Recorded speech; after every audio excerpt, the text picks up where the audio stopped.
when you're doing something new, you don't want to get stuck and staying within your comfort zone or worrying about what people think about you. You want to be able to try different things. And that's actually the blessing sometimes of having like a smaller platform or audience or even customer base, because you're able to have that freedom to like really pivot and like try things out. And you can just really fail and not have a lot of eyes on you. I wouldn't even say fail. I would just say try things that maybe aren't a fit for you.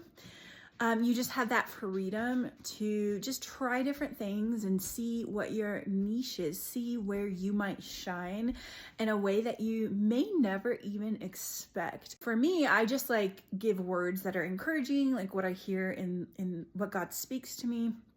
And I've been trying different things out and seeing, how I want to show up in a different way. And right now I just tried to do my makeup and share, a word that God had given me.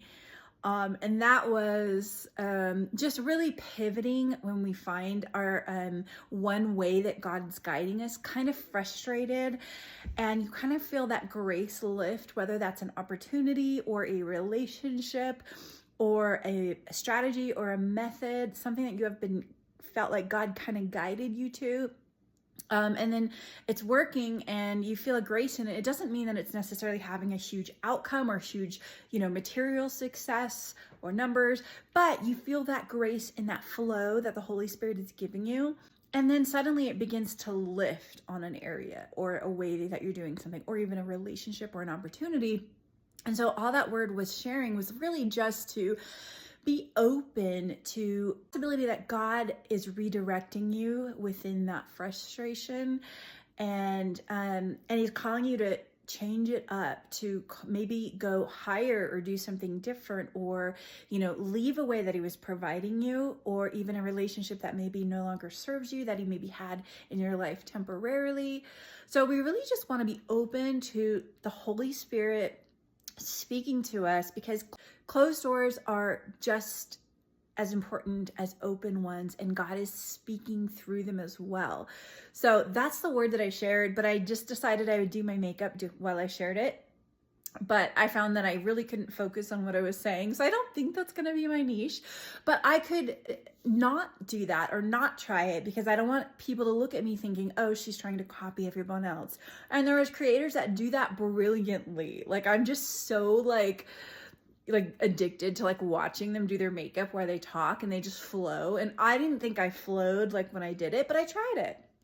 And so we have to be willing to just put ourselves out there in uncomfortable ways, because it's outside of our comfort zone that we're going to grow, and that, God is able to take our little faith leaps and multiply them and turn them into something. And it's how we might discover a talent or something that we might be really good at, that we might really love doing, because we're brave enough to step outside of our comfort zone and try new things and new ways. And we don't just get stuck doing things the same way every time, because that gets old. And God is always doing something new. He is not a God that is stagnant, and neither should you. He's always taking you from faith to faith and glory to glory. He's always perfecting you. He's always growing you, and it's for His glory.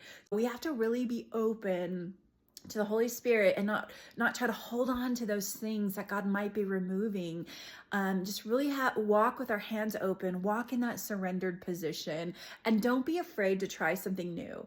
And so, yeah, that's why I'm glad that I just have small followers like in the beginning, because that would be so much pressure if you had like millions of eyes looking at you while you were still trying to figure things out, like when you're starting something new, So be grateful for where you're at. The Lord loves to see the work begin. Do not despise the small beginnings, and just think of it as a blessing and, an opportunity for you to really discover like where you shine. Now, this is a follow-up word to my last word. This is probably more my style because I can focus. So anyway, I love you. I will see you in the next word. Keep shining.